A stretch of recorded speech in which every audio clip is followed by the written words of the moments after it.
Networking as a creator is so important to your success in this industry. And I don't just mean networking with brands or potential clients. I mean also networking with other creators. When you hear me talk about networking in today's video, guys, everyone here watching is going to have different goals, right? Some people are trying to network to advance their finances, right? Because they're trying to get more clients, so they're trying to make more money, which is totally cool. And then some people here are trying to network because they just want to meet other people. They want to meet other creators, other people in their industry, right? Because so much of what happens and how you get the job, it's not always who you send your resume to, right? We all kind of know this. It's also who you know. Now, one of the biggest things when it comes to networking, especially as a creator, is looking at the word social media and understanding that first part of it, being social. How many of us are guilty of posting a piece of content and then just turning away and walking away and not engaging with others, right? So the first place to start networking is with people who comment on your page, on your content, right? Network with them. You never know who's watching. I've literally had people watch our YouTube channel and then find out, oh my God, they work at this place or this business, or they want to collaborate with me, right? And they're actual loyal fans of the channel. So when you're thinking about also networking and getting to know people, start with the people that comment on your content, that already know you, that are sending you DMs. That is the first place I would start. Also remember, when you are networking with other creators or brands, let's just say creators for this example.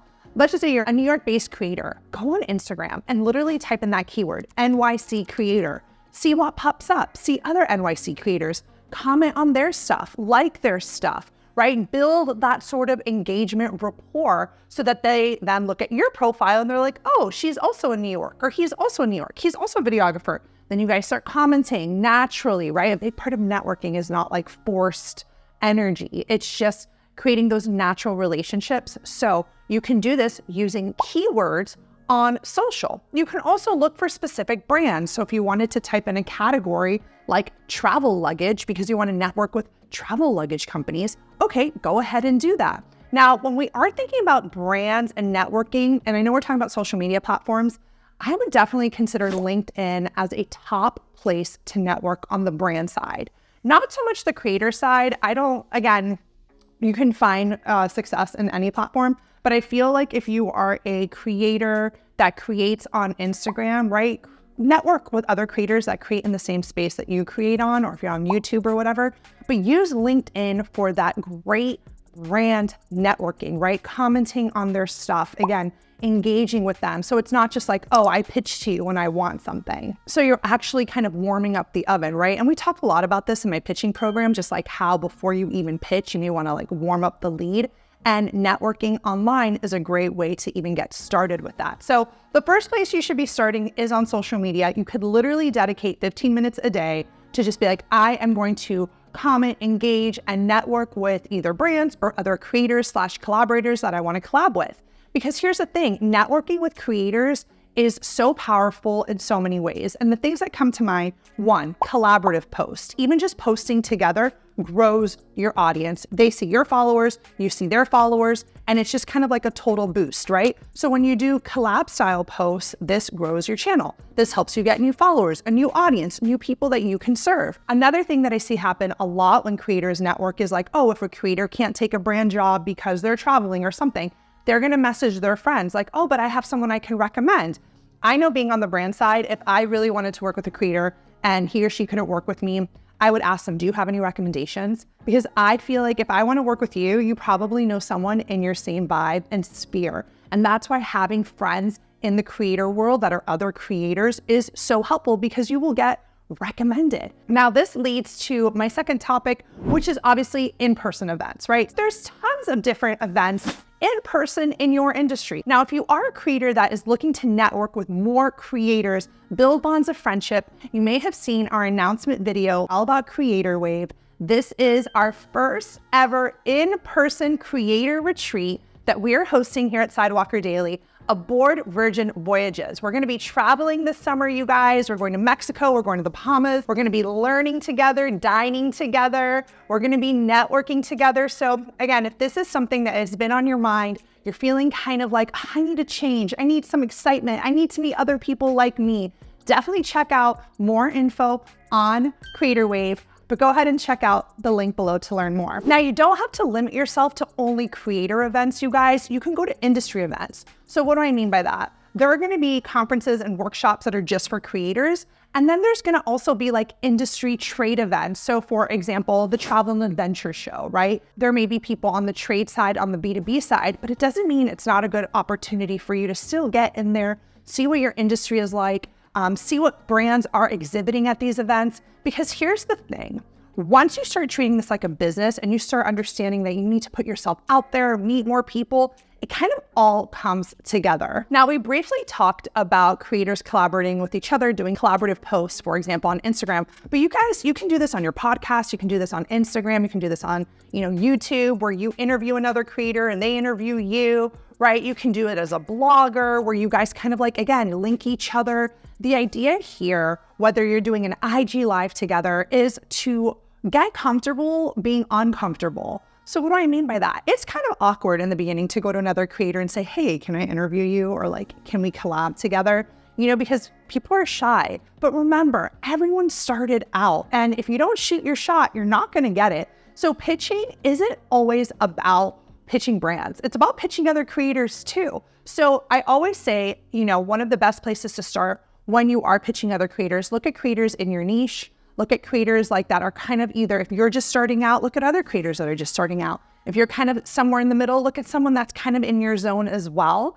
If you're an advanced creator, don't be shy. Go for it anyways. People want connection. So make sure you send those pitches to other creators to collaborate with them as well. You can also network with other brands, creators, professionals outside of social media on just like different forums. I have seen creators use Discord and Facebook groups, like joining really niche Facebook groups, right? So for example, we obviously have a Facebook group here at Sidewalker, but that's only for our pitching students. So there are Facebook groups that are closed, but there's also public Facebook groups. So look up like, I don't know, your niche, right? Fitness blogger, mommy blogger, find those groups, find hometown groups so that you can meet people again in person. As you can tell, I'm all about like the in-person networking because again, I just feel like that's when true friendships can lift off, when you're able to see someone face to face. So look up your hometown and see if there's any, Facebook groups. That's the thing about Facebook groups that make it so special, is that they're very, very niche. You could probably find like orchid lover Facebook group of like Houston, Texas. I'm sure there's like a group in Texas of people who love orchids. Again, I'm making this up, but the point here is if you are a creator that is specializing in an area, why not find other people? And then get in these Facebook groups and don't be shy. Say, hey guys, I'm looking to network. Who here is, looking to do XYZ? Put yourself out there. I love seeing that in my Facebook group. Like the other day, someone was like, oh, here's based in Orlando. And like all these creators are like, I am. They're probably going to meet up, shoot together, pitch together. That's what it's all about. So don't just join these groups, but, take that initiative to see who else wants to hang, because again, people do, you just don't know it. And like I mentioned at the beginning of this video, your audience is one of your most loyal spaces, and you can be vulnerable with them. You can be like, guys, I want to network with other creators, or who here is based in Miami? Let me know if you're a follower and you're based in Miami. I want to host a meetup. Let's all hang out. You can be that leader. You can be that person. Even if you live in a small town, in Utah or wherever in the world, you can go and be public about like, hey, I'm looking to set up meetups. Who wants to be a part of it, right? And that puts you in that like leadership position. Also, you can also go on social media very publicly and say, if you're a brand that follows me or you're a small business owner, I'm looking to network with more small businesses in my hometown. Reply to this, story, send me an email. I would love to see who you guys are, or I'm hosting a Q&A, right, with all my audience. Let's do a meet and greet. I know it sounds weird, but why not? I do Q&As all the time here at Sidewalker. And I'll tell you, the first time I hosted them 4 or 5 years ago, 1 or 2 people showed up. Now I host Q&As and they're packed because I was consistent with it. So you can host your own Q&A. Say, hey guys, let's all get together. Let's do a round table. Let's all introduce ourselves. I would love to meet who you guys are. Again, networking is not just, calling it in. It's breathing life into your business. And again, such a big reason why I put that creator retreat together was because I want to bring people together. I want to be a community builder. I want to bring creators together so we can create content together, in public, ask each other questions, because no question is off limit. and truly create a sense of community, because I think that's what we're all looking for here. So anyways, guys, let me know what you think of this video. Let me know if you plan on networking more, how you network. Do you have any specific tactics that you do? Tell us in the comments below, and I'll see you in the next video.